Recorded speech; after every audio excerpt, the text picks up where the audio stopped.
ng ating kaligtasan. Pinupuri ka namin, Panginoong Hesukristo.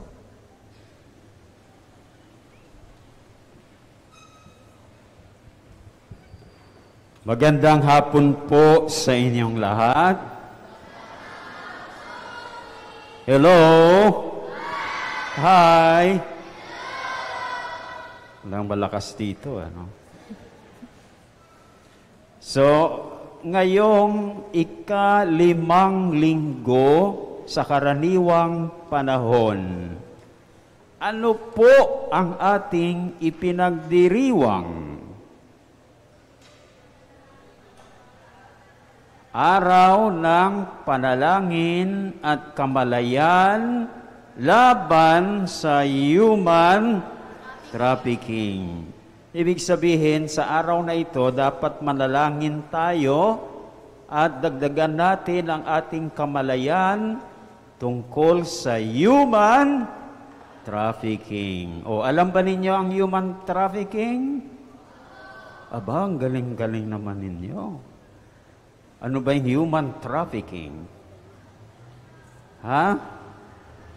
Masasamang mga tao.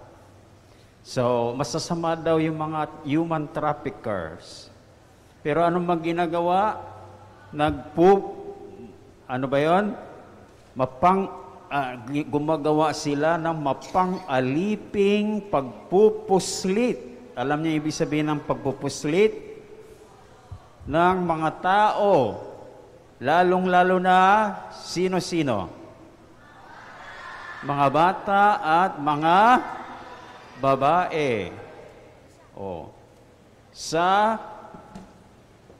loob ng isang bansa o sa labas ng isang bansa. O di kaya, sa loob ng Pilipinas, mayroon bang nangyayari ng human trafficking sa loob ng Pilipinas? Oh, alam na pala ninyo eh. Mayroon din yung trafficking palabas ng Pilipinas. Oh. So, yung ganito, ang ginagawa, talagang nagdudulot ng sobrang pasakit o pahirap. Hindi po ba? Dahil nilalabag ang kalayaan ng tao. Paano? Ipinangangalakal sila. Pamakin mo, mga tao, ipinangangalakal. Binibenta, ginagawang negosyo ang mga tao. Saan? Sa sapilitang paggawa. Yung tinatawag sa Ingles na forced labor. O di kaya sa sapilitang prostitusyon. O mga bata, alam niyang prostitusyon. Abay, alam na rin nila. Alam niyo? So, basta ibinibenta, pati yung organ, kasama daw yan sa human trafficking. So, parang maalaala ninyo, mayroong 3 nakapipinsalang katangian ang human trafficking. Ano yung una? Mapang-alipin. Pakiulit. Pangalawa, nagdudulot ng sobrang pasakit o pahirap sa mga biktima.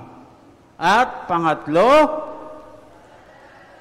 nilalabag ang kalayaan ng tao. O, isa-isahin natin. Una, ang human trafficking ay mapang-alipin.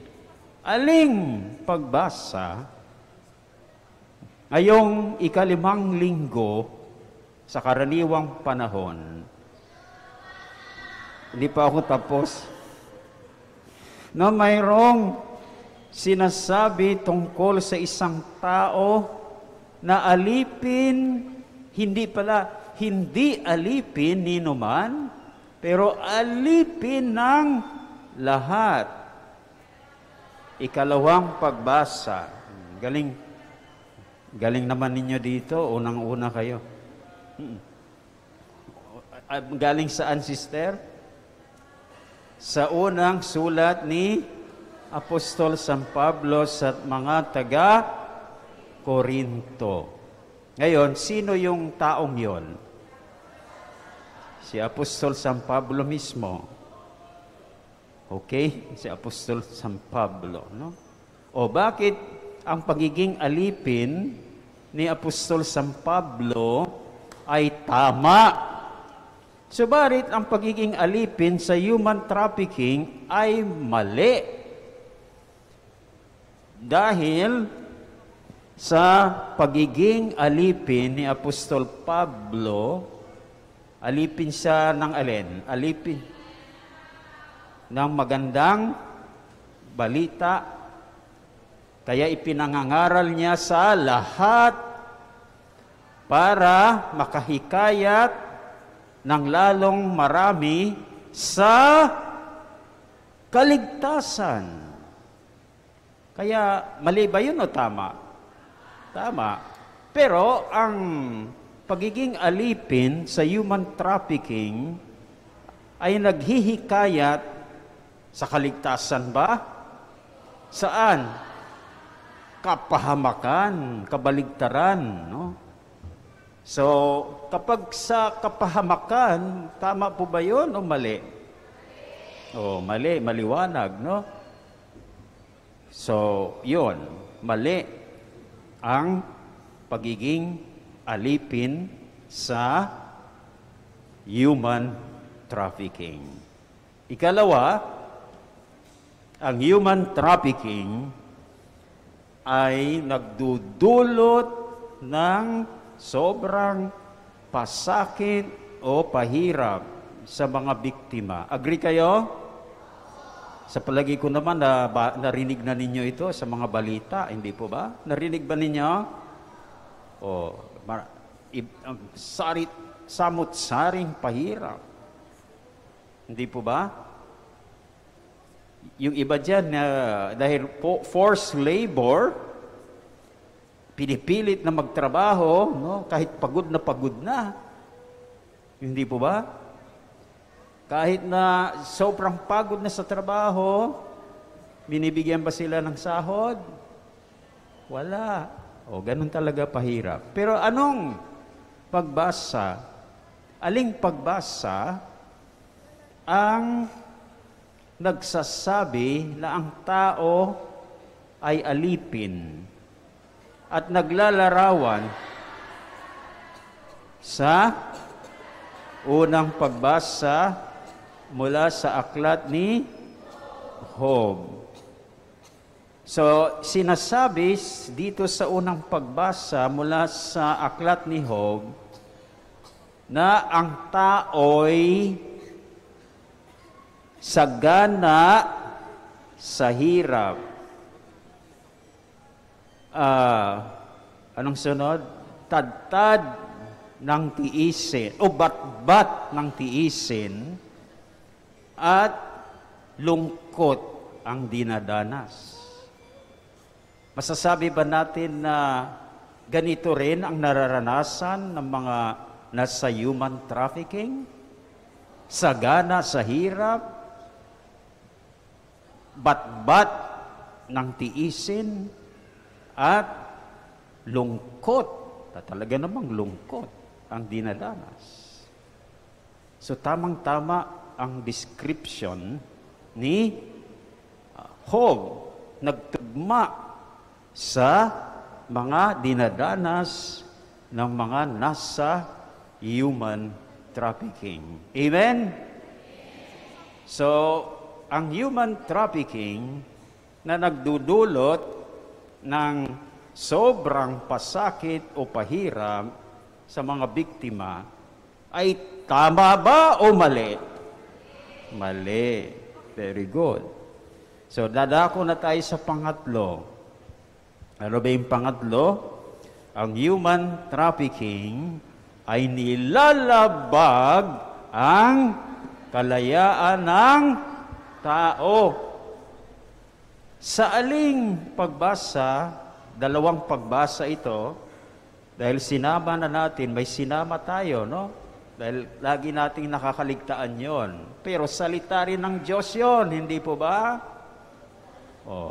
Ay na-remind lang ako niya nung ating celebration ng Bible Sunday at Sunday of the Word of God. Para sinabi sa akin ni Lord, oy, bakit yung ganito? Ang salmong tugunan ba? Hindi ko salita. Kaya dapat isama na rin natin, no? So, sa aling dalawang pagbasa natin matutunghayan?